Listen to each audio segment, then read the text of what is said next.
Hello, everyone, and welcome to episode 26 of IGEL Weekly. I'm your host, Andy Whiteside. It's just me and Chris Feeney today. Seb's on an island somewhere, on a beach somewhere. We hope. At least that's the the operating theory.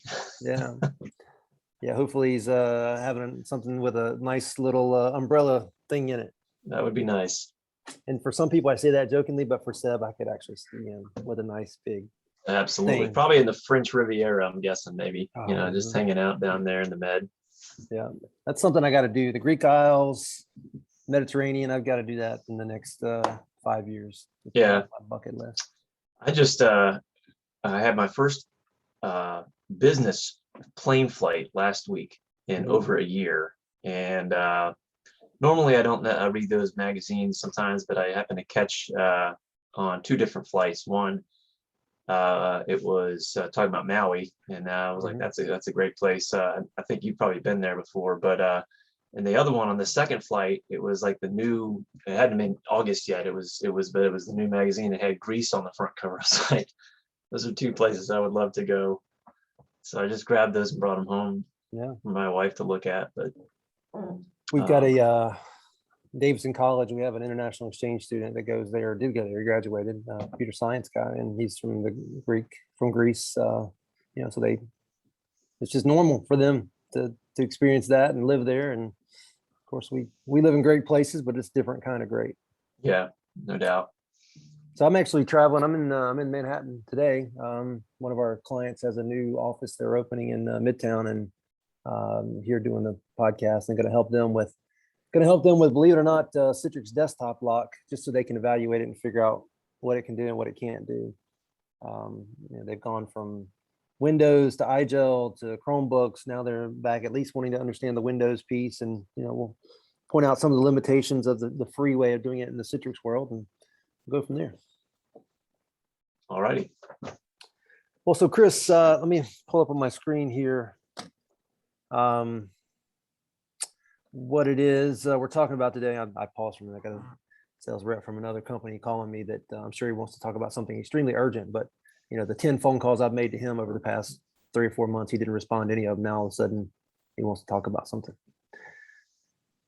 I hear you. Sorry. No. A little aside. No worries. Okay. So we were looking for community related content today, and what you brought up is this website called archives.igelcommunity.com.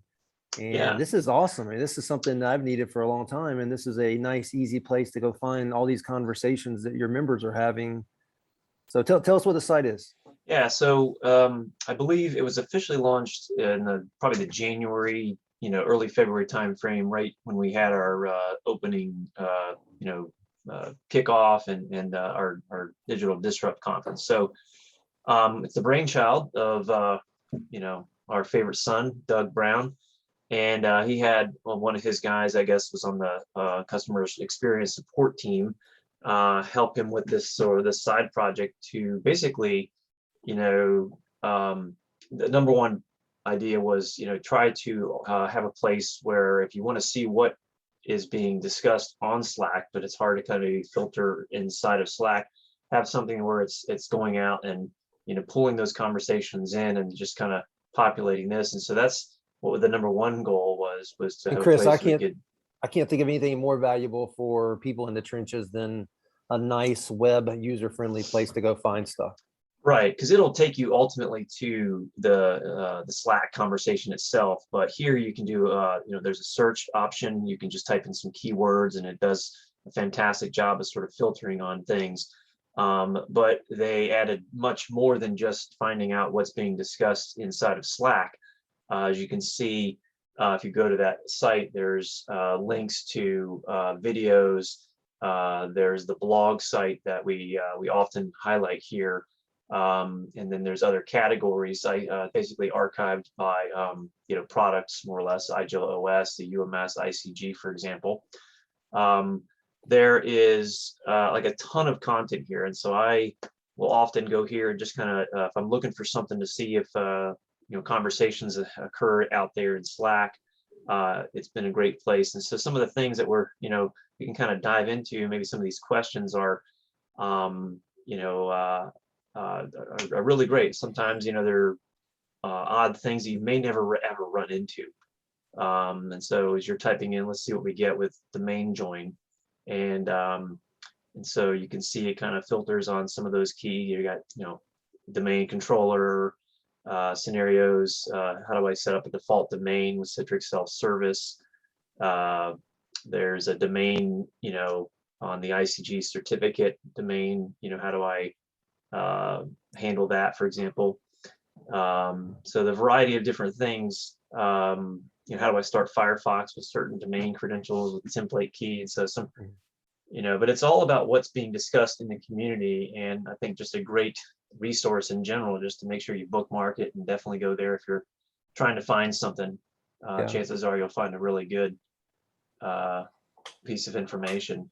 So Chris, this is good for me because, first of all, as a technical guy who leads or interacts with a lot of other technical guys, just having a repository and, this website kind of does what I like to think I do in the real world, which is listen to people having conversations and then try to take those conversations and hook them together with each other.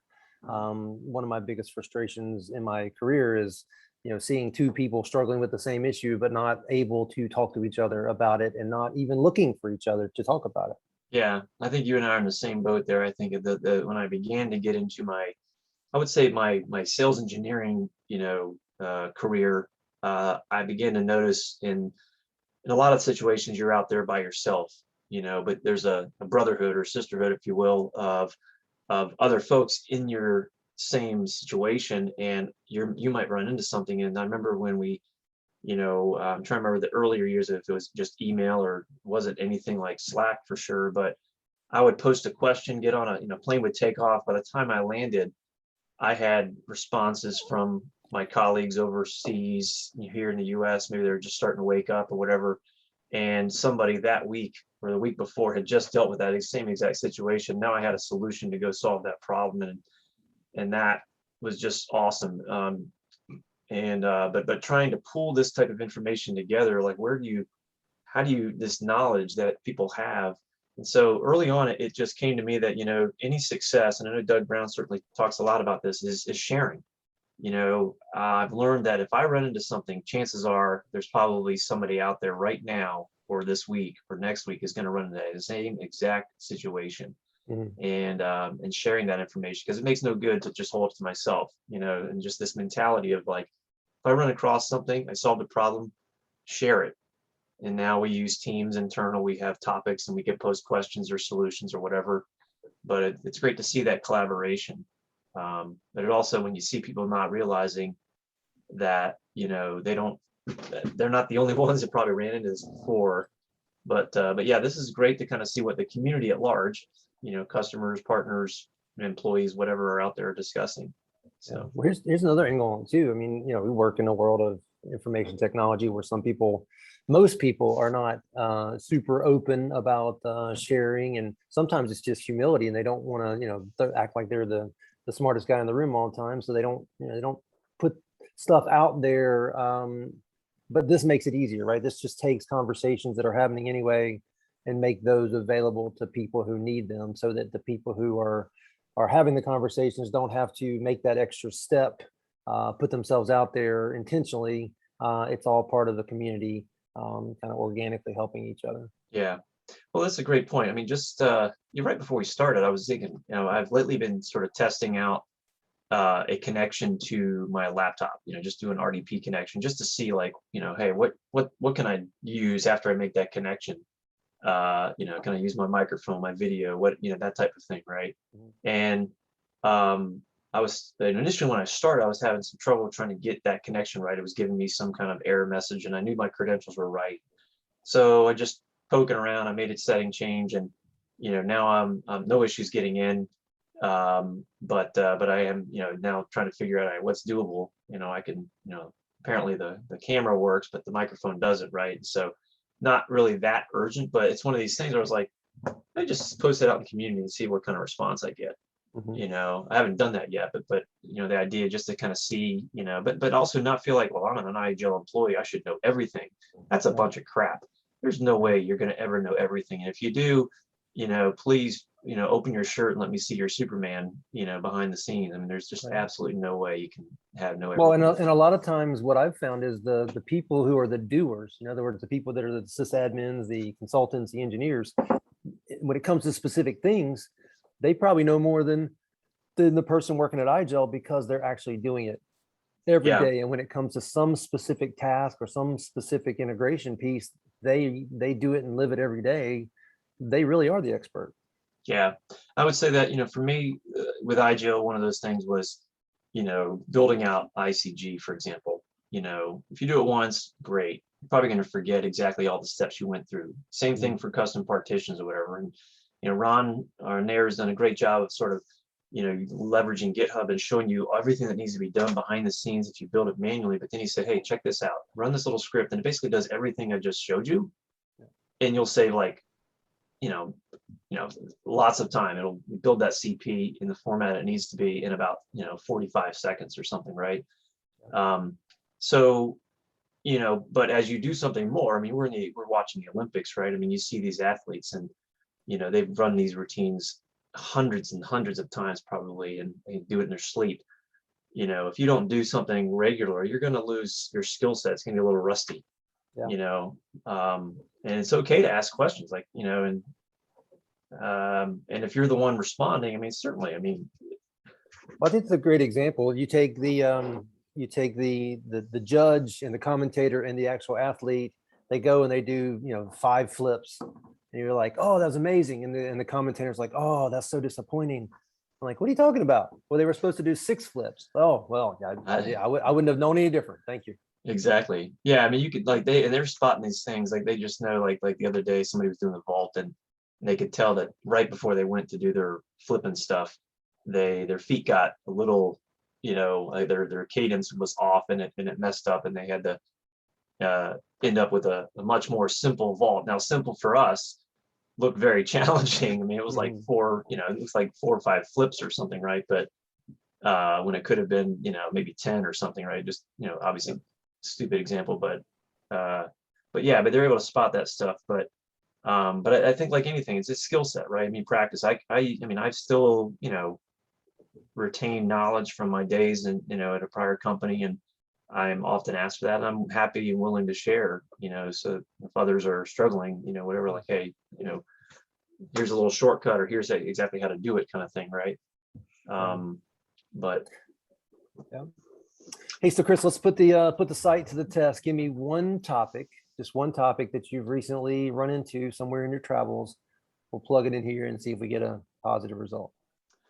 it's a great question. Let's see here. And I do want to highlight the search function is at the bottom of the page, which kind of freaked me out for a second. I was like, this is great, but there's no search. It's at the very bottom. Yeah, I want to say that was recently moved. But give me one topic you've run into. Let's see if we hit a positive. Let's type in certificates. Okay, that's pretty vague. Anything specific? Let's just see what kind of hit we get with that.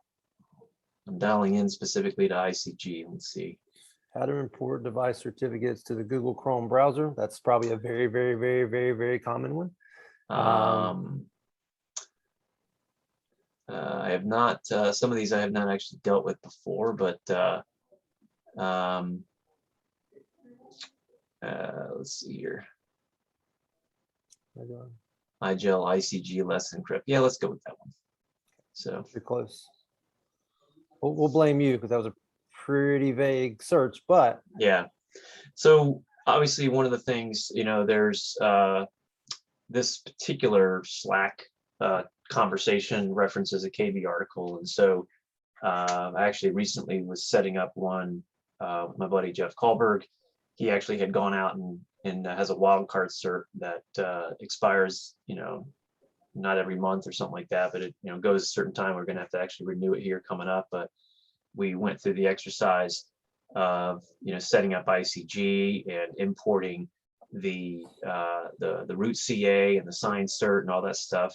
And then once we had all that squared away, using that when we installed ICG itself on the Linux server.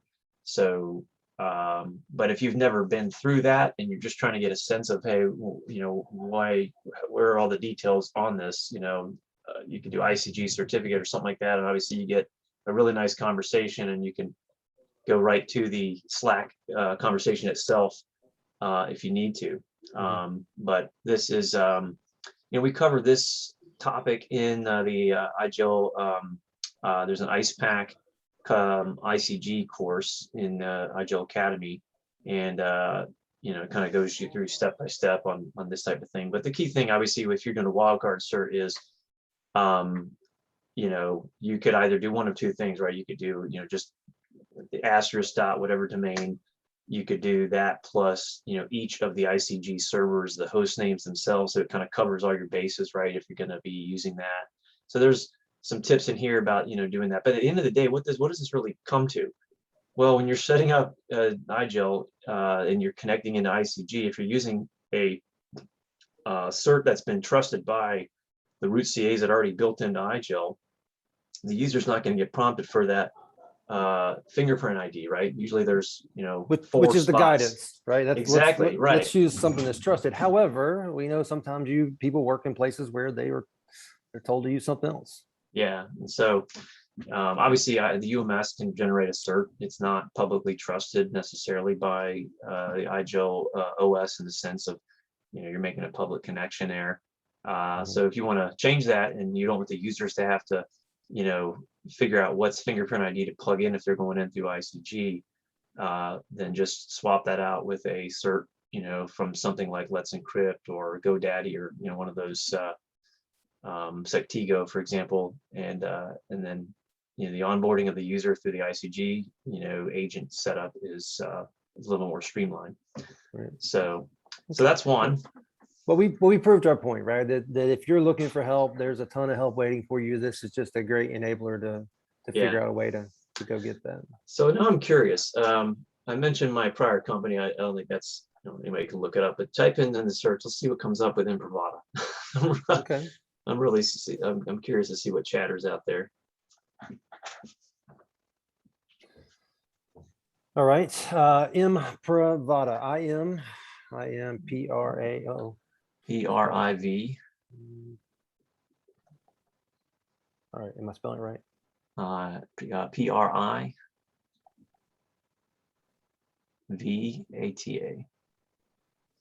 It's always been one of those I've struggled with. Experiencing login delays, launching Citrix session using Imprivata, Prove ID enabled, or using Citrix storefront. Yeah, that's a common one. What do we got here? Workaround Imprivata refreshes that required downtime. Won't tap out. Yeah, so I'm curious to see what some of these are with regard to tapping out. There's some other stuff that looks like, the version matching, which is not uncommon. I mean, there are certain versions where you have to match them just right because of new feature settings or whatever. So Chris, I think one of the things that we're calling out and what just happened there is if you have curiosity, there are hours worth of reading that you could go. And if let's say you're looking to implement Imprivata and you're looking for one place to go find a bunch of Imprivata related stuff, and you've got time on the front end to go figure out what you may or may not run into, just throw the keyword into the search and go at it. Yeah, and this is really great because this archiving of these conversations is happening. If I'm not mistaken, talking to Doug Brown, it's some kind of bot or whatever it's doing, some kind of automation piece. So it's really nice, and it really captures that. But the way, what's that? You notice what I just did there? I took the screen away from you so you would stop wanting to look up stuff. Yeah. Well, I think we've proven the point that if you're not familiar with archives at igelcommunity.com, you should definitely go and check it out. It's a great resource, and there's other links to other stuff we didn't even touch on. Yeah. Some of the videos that Seb does. They do these tech tips, Tuesdays, the blogs. Right? Yeah, Tech Tip Tuesdays, as well as maybe monthly meetups. There's the IGEL community blogs and things. So plenty of stuff there to peruse. And I think that actually gets to one of the points here is, let's say I'm a consultant and I've got 50 products I'm supposed to know pretty well. 5 or 6 I'm supposed to be an expert in, IGEL being one of those. this and the stuff they're doing on the community side is how you go and keep up or have a hope of keeping up. Truth is, you're never going to keep up. Like you pointed out a while ago, nobody's Superman, doesn't exist. There are people that are, able to focus a lot of their time on IGEL, and that's great. But for somebody who's doing a whole bunch of different technologies, you could consume your work day and your life day all at the same time. And if you're like me and married with kids, at some point you can't, right? You can't do that anymore. You got to find. I literally sometimes travel, and when I travel, that's the only time I come close to getting caught up on just email alone, much less going out and enabling myself to learn more. Yeah, no, it is great. To have a resource like this. I don't know what the equivalent is for maybe a Citrix or VMware or Nutanix or some of those other ones that you guys. But what's nice also is Doug Brown has recently, it's probably been posted out there on LinkedIn, but he's now been moved into a role where he's taking all of this stuff, knowledge and everything that's out there in the community, as well as what's on our knowledge base, and they're bringing it all together. Internally, we've launched ServiceNow, so we're beginning to leverage that platform. So that'll be the future of this type of information. I'm very excited to see what comes out of it. Just seeing what they've done with our internal support case system now running on ServiceNow, it's light years ahead of what we had. I'll just say that. So. Yeah, the big ServiceNow topic. That's there's so much opportunity to help go and integrate and improve and optimize. I think my comment to you on this is, I've got a 19-year-old son. He's going to get into technology in some type of engineer / consulting / admin role, I'm sure. The good news is he got so many tools that we didn't have.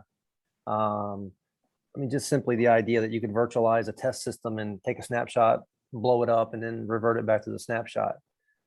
I used to stay up all night installing operating system just so I could break it. And then, 6 o'clock in the morning, I break it, go sleep for an hour and get up, go to work. That's huge. But then stuff is great is what we're talking about here, where it's just these communities where all this stuff's available to you collaboratively. The flip side of that, though, is there's so much stuff. What do you focus on? Are you a Linux gearhead? Maybe you focus on IGEL and Red Hat and other places. Are you a pro Microsoft guy? Maybe you focus on Azure and even the basics of just the operating system still, which I think a lot of people are skipping over these days in their education process. But nonetheless, it is what it is. Yeah, you mentioned sometime back, episode something or other, that CompTIA A++ core, right? A+ course. Just sort of that foundation of stuff. And some of those technologies, are still in use, but a lot of it is more just the fundamentals that stuff has been built upon, right? Certainly. Yeah. And it's free, I think, if I'm not mistaken. It's a free course. A lot of the stuff out there is really nice. But yeah, where do you focus? I think, certainly I would say cloud-based, that seems to be where there's a lot of activity. How do you focus on Azure Active Directory if you've never understood what Active Directory was in the beginning? The concept of it's like a phone book. I'm sorry, what's a phone book? Exactly. What's a payphone? Yeah, it's a phone book hanging off a payphone in the middle of downtown, Manhattan. Like, I'm sorry, what's that? Yeah. My son would say, "What's it?" I'm like, yeah, exactly. Well, Chris, I think we've covered the topic here in Seb's absence. And again, I have this vision of him sitting on a beach somewhere. Maybe he's hiking on a mountain. I don't know. But whatever he's doing, I hope he's having fun. And we'll do it again in 2 weeks with him on the community podcast we do here. Awesome. All right. Well, have a great trip. That's right. And we'll see you next week at HIMSS, right? Yep. As far as we know, unless something else comes out and says it's not happening. But right now we're planning on going. So, well, we've got for anybody listening, we have our HIMSS happy hour Monday night. If you don't know what that is and you want to come, just shoot me a private message, maybe on LinkedIn or something. But with that, I'll let you go, Chris. All right. Take care. Thank you. Bye.